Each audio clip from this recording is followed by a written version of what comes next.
At the beginning of the greatest book of the 20th century, The Lord of the Rings, at Bilbo Baggins' 111th birthday party, Bilbo confused his guests by saying, "I don't like half of you half as much as you deserve." They didn't know whether to take that as a compliment or an insult. I will do the same with my greeting to you. I want to say hello, and more than just hello, to all the people I'm supposed to say more than just hello to, but didn't. So hello, graduates, faculty, administrators, priests, friends, families, and guardian angels. Perhaps the person you thought you invited to give this commencement address is not really here. Perhaps I am Peter Kreeft's evil twin. You probably thought Dr. Kreeft would give you a lot of nice, safe, happy, bright, shining, idealistic ideas, perhaps taken from the ridiculously large number of books he has written. You probably expected to hear something edifying, comforting, and uplifting, some philosophical and theological principles, some profound platitudes, you know, the kind of things you're supposed to hear in commencement addresses. Instead, I shall be a contrarian and a curmudgeon. I shall stick a satirical pin into those commencement cliché balloons that are full of hot air and fly away over your head just to hear them pop. For instance, you don't deserve congratulations for graduating from college. Nowadays, almost everybody graduates from college.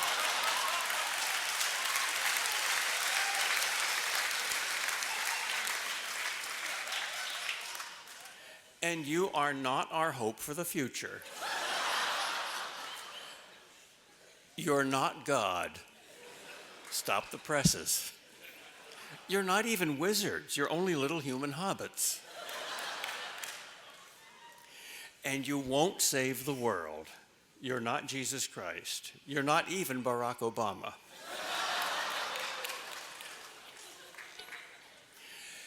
And you won't find the world full of unlimited opportunities for your ambitions and talents. You'll find the world a place full of tedious forms to fill out, long waiting lines, mosquitoes, and lawyers.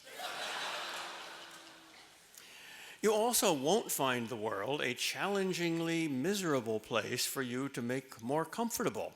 It's already far too comfortable, at least compared with any other planet in the solar system.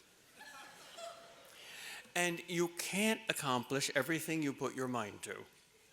You can't fulfill all your dreams unless you're so dull that you don't have many dreams.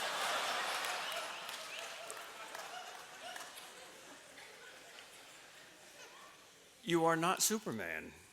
You are not faster than a speeding bullet or more powerful than a locomotive.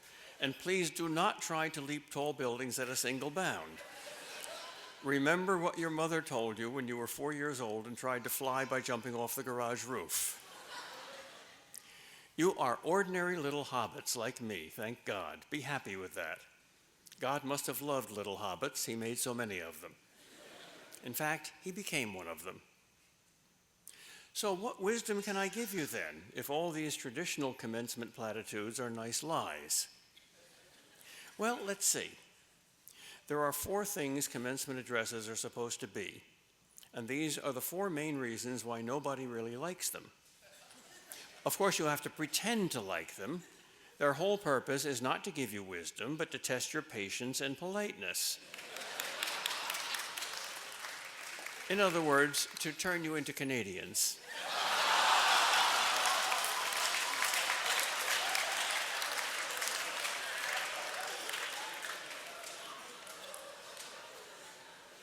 First of all, they're supposed to be serious, not funny. Second, they're supposed to be idealistic and inspiring, and certainly not sarcastic or cynical. Third, they are supposed to be unified, logical, and connected, and certainly not 20 little randomly arranged points. Finally, they are supposed to be long enough to put you to sleep.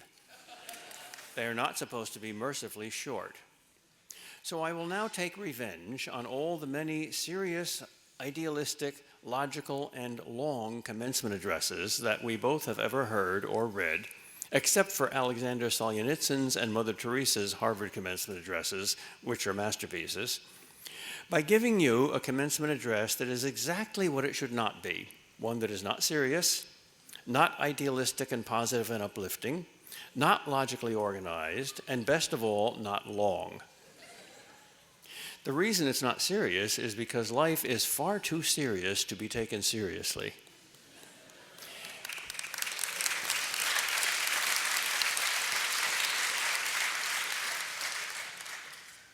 God's own word says that he who sitteth in the heavens shall laugh, and if we want to sit in the heavens with him, we must laugh with him. So I will give you 20 little pieces of practical advice for the rest of your lives. Little things that are short enough to remember and easy enough to actually do, rather than beautiful principles that are like bright fuzzy clouds that you can't live on and walk on, but only cuddle like teddy bears of the mind.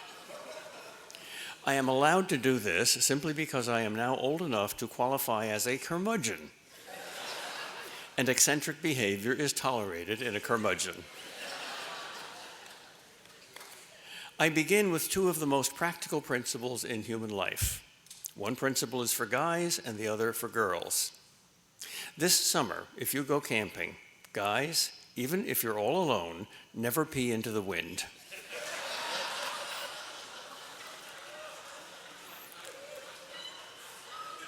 And girls, even if you're a radical feminist and believe there's no way a man is superior to a woman, consider revising your ideology when there's no water available and you have to put out the campfire by peeing on it.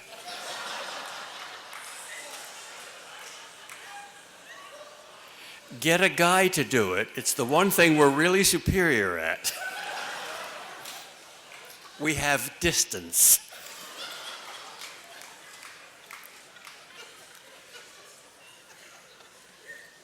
Second, when you're hooked up to your Super Game Boy, Wi-Fi, Nintendo 64, PlayStation 4, Xbox, and GameCube, and you're thinking of adding to your account something like a 5,000-year contract for centrifugal bumblepuppy on your laptop, desktop, cell phone, iPhone, internet, email, fax, notebook, tablet, Facebook, and Twitter, stop for just a second and remember the wisdom of the fish, that it's a lot easier to get into a net than to get out of one.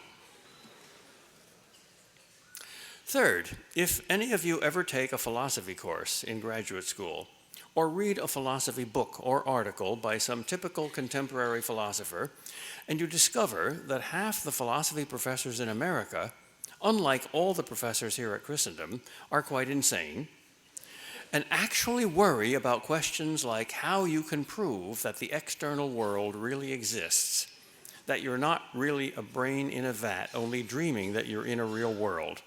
If you are tempted to think like that, you can still recover your sanity by getting married and having kids. I guarantee you that you will not wonder whether the external world really exists when you have to deal with your baby's diaper poo.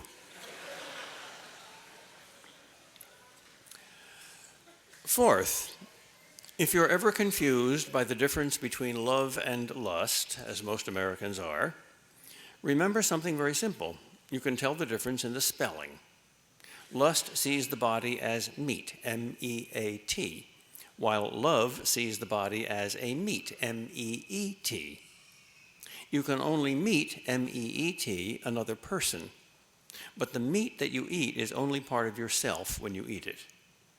When you meet someone, you go out of yourself to the other person, but when you eat meat, you reduce the meat to a part of yourself. So just remember that it's not polite to eat somebody you've just been introduced to. That's why we don't have conversations with lobsters before we eat them. Fifth, here's a serious point and a very practical one. Almost 1/60th of the minutes of your lifetime will be spent waiting on lines. In other words, if you live 60 years, you will probably spend about 1 year waiting on lines. Don't waste all that time. What can you do online? Not much, but one thing you can do is pray. Make a habit of praying for all the impatient, sad, and bored people you see online, starting with yourself. No prayer is ever wasted.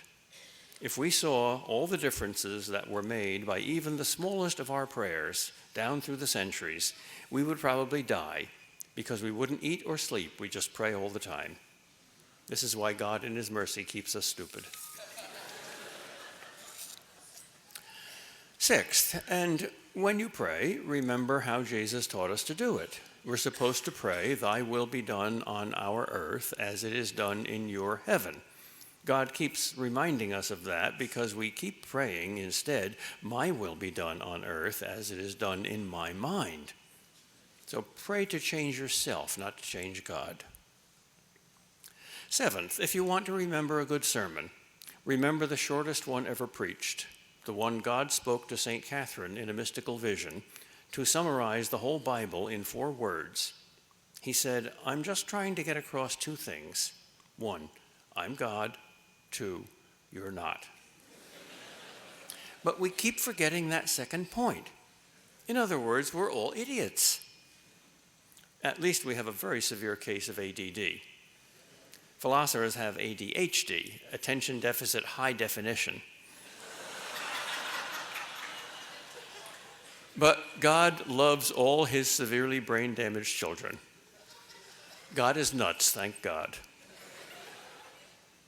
Eighth, when somebody really ticks you off and badmouths you unfairly, and you long to get even with them and totally crush them with a devastatingly unanswerable response, remember that the only argument nobody has ever refuted is silence. And ninth, when some jerk bumps you in line and then looks at you as if you bumped him, just smile sweetly at him. That will really confuse him. And you'll get a real kick out of seeing the confusion on his face. 10th, don't swim with all the other fish down the stream of the world. Even dead fish can do that. Only a live fish can swim upstream. 11, laugh at least once every day. It's rehearsal for heaven. The Bible says that in heaven all tears are wiped away. The Bible never says that laughter is wiped away. If God laughs, we will too. And if you ever doubt that God laughs, just look an ostrich straight in the face for 15 seconds.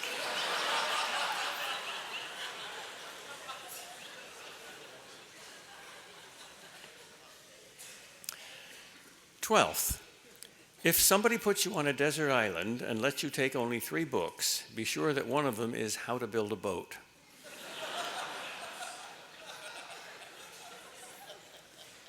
13, play some competitive sport all your life. It's not like war, even though it's competition. In war, both sides always lose, because the losers die and the winners kill. But in sports, both sides win, because when you win, you feel happy, and when you lose, you learn wisdom and humility, which is even better. Fourth, when you go to Camden Yards for an Orioles-Yankees game, don't yell, "Yankee fans are idiots." That is an unforgivable insult to idiots.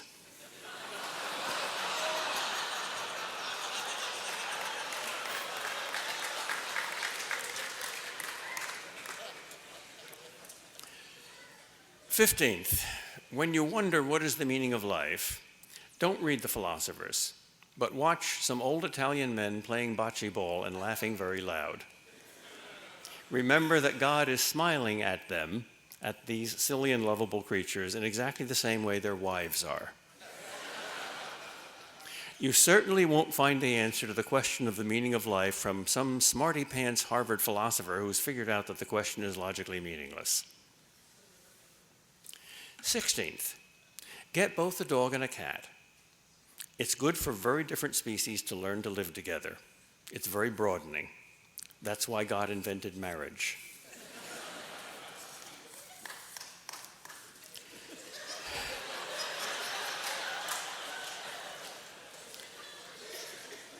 "17th, when you have nothing to do, just notice things, like how you can feel each of your toes one by one if you really try. Toes aren't very important, but noticing is. So get into the noticing habit. When you notice toes more, you'll also notice people more. 18th, take at least a minute every day to sing or play some favorite piece of music. Music is to your soul what water is to a flower. Also take at least a minute every day to do absolutely nothing and say absolutely nothing. Just be there in the silence. Without silence, we go insane. Without silence, speech turns into chatter. Your soul needs both music and silence because these are the two languages of heaven. They are also God's two favorite languages to speak to us in. 19th, St. Thomas Aquinas says there are only three things that are good: the virtuous good, the useful good, and the delightful good. So if it doesn't make you more like a saint, and if you don't need it to survive, and if it doesn't make you happy, forget about it. Be like Thoreau. Simplify, simplify. 20th, and last of all, and this is not silly or sarcastic or even curmudgeonly, but it is short. Remember that the very best thing you can possibly ever do in this world, whatever else you're doing, is just to keep saying, Jesus, I love you. Jesus, I love you. Jesus, I love you, with all your heart and soul and mind and strength, and never stop until you die. Because that's what you'll be doing in heaven forever. So you'd better get some practice in now. It's not just practice, it's the real thing. How do you practice a play? By the play itself. How do you practice for the baseball season in spring training? By playing baseball. How do you rehearse for that greater play, that greater game, that is the kingdom of heaven, the kingdom of Christ, the reign of Christ? By letting Christ reign now on earth. Your college is nobly named after that reign. Christendom means really Christ's kingdom. You are part of that atomic fission that explodes and spreads the radiation of that kingdom. Once that kingdom was tiny, like the universe, a trillionth of a second after the Big Bang. It was once a one-celled zygote in Our Lady's womb. 9 months later, it was still as small as a creche. It has been expanding for 2,000 years, transforming this world into Christendom. Despite little local retreats like the 500-year-long loss of Western civilization, it is unstoppable, even by the gates of hell. And that is why you are here. And that is what you are part of. That is the big picture that this college has taught you to put around everything you do, from going to Mass to going to market. Never forget that big picture. And never forget your own absolute and essential job in this world, to turn this world into Christendom, not to turn Christendom into this world. To turn the world's water into Christ's wine, not to turn his wine into the world's water, diluting the gospel of the one who turned water into wine at Cana, and then turns wine into his blood in every Mass, and then will turn our blood into something incomprehensibly glorious in the resurrection of the body. For one of his names is Aslan, and Aslan is not a tame lion. And because we believe that, we will never, never, never, never, never give up.